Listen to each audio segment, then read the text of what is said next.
Hello everybody and welcome to Honest Game Reviews. I am the part-time gamer and today I'm going to be reviewing 20 Minutes Till Dawn.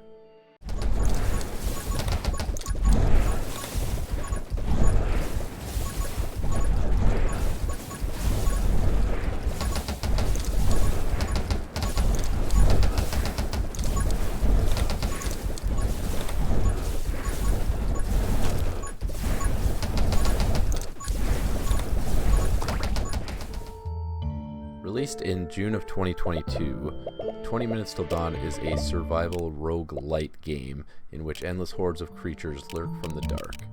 It's your job as the hero to, as the title suggests, last 20 minutes until dawn.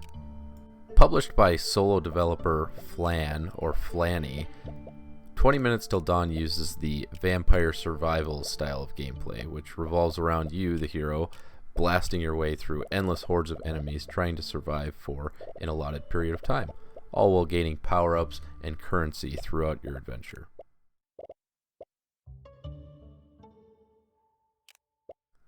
Upon launching the game, you are greeted with a very simple game menu, and after clicking play you're shown a list of 12 unlockable characters, of which one, Shauna, is available to play at the start. Each character has their own set of passive abilities, but we'll get more into that later. Upon choosing your character, you'll also be able to choose your character's starting weapon. Each weapon is different, but they essentially do the same thing and provide your character with a basic auto attack. These weapons are unlocked through currency, in which you gain throughout playing the game. Once you've selected your character and their starting weapon, you'll be presented with a list of different game modes as well as difficulties to choose from. For this review, we'll be sticking mostly to standard and endless mode, but for all intents and purposes, quick play is essentially standard mode, but slightly easier, and instead of a 20-minute time, you only have 10 minutes. When you start your first run, those of you who have played Vampire Survivors will be very familiar with the game mechanics of 20 Minutes Till Dawn. It uses WASD movement and basically only has 2 buttons to press throughout the entire game. Some characters have one extra ability, but for the most part you're only using mouse 1 and mouse 2 to control your character's aiming and shooting. As you kill enemies, each one will drop an experience orb that you can collect and fill your experience bar at the top of the screen. Upon gaining a level, you're presented with a screen in which you can pick different abilities to upgrade your character.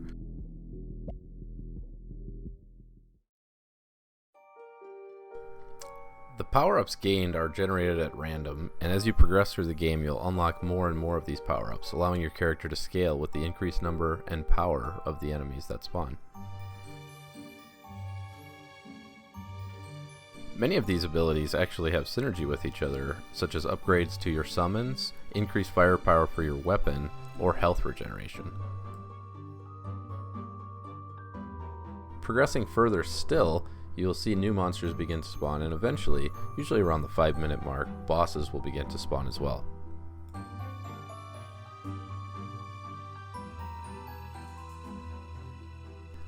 On my first couple of playthroughs, I didn't find the bosses to be particularly challenging, but I don't think that's necessarily a bad thing for a game of this style.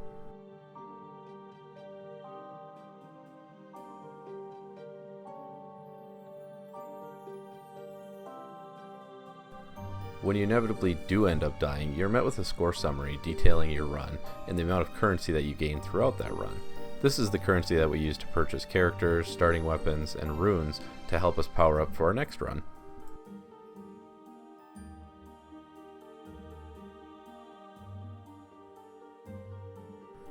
After a few runs and upgrading to some different characters, I was eventually able to complete the first map on about my 4th run.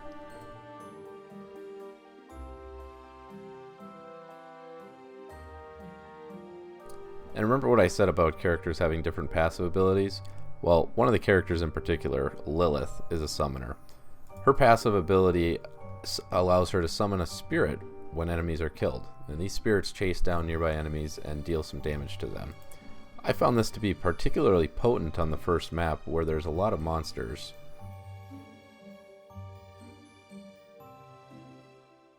While not necessarily being a meta choice, I decided to stick with Lilith for quite a while, as I've always enjoyed playing summoner builds in other games that I've played as well. I played through all 3 of the maps as well as some of the endless mode just to see how far I could get, and I found it quite enjoyable. One of the things I did not like about this game was that each level, I felt that my upgrades were fairly similar, and that I didn't find I always had a useful option. An example of this would be when playing a summon build, I would often be selecting a power-up which boosted the firepower of my primary weapon, something that I essentially didn't use. With that said, there are a lot of synergies to be had with the abilities. In fact, one of my favorite builds that I found to play was a crossbow build that allowed me to basically mow down all of my enemies from across the entire screen. It was really quite the dopamine rush.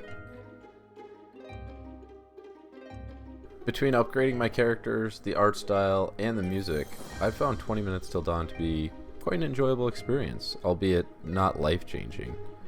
The game was able to keep me occupied for quite some time, and really had me itching to find better or more unique builds. I would recommend 20 Minutes Till Dawn for most casual gamers, or anyone just looking to have a good time for a night or two. Anyone looking to get into gaming for the first time might also enjoy this game. It has a level of challenge, but at its core, the game is fairly straightforward and easy to play. Overall, I would give 20 Minutes Till Dawn a solid, not too bad out of 10. It wasn't the world's best game, but it certainly wasn't the worst, and in fact I had quite a bit of fun playing it. I got pretty far and unlocked all the characters, and found myself just kind of in the gameplay loop after that. If you guys would like to try out 20 Minutes Till Dawn, I've gone ahead and linked it to the Steam store down below in the description. It's currently on sale for $3.99, quite a bargain for a game like this.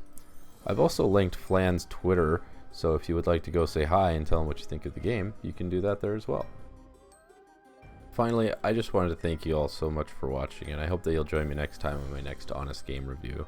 This is the first video that I'm making, and it's kind of a little Easter egg for anyone who's made it this far. I'm just kind of leaving this here, and if you want, you can comment and say that you heard it.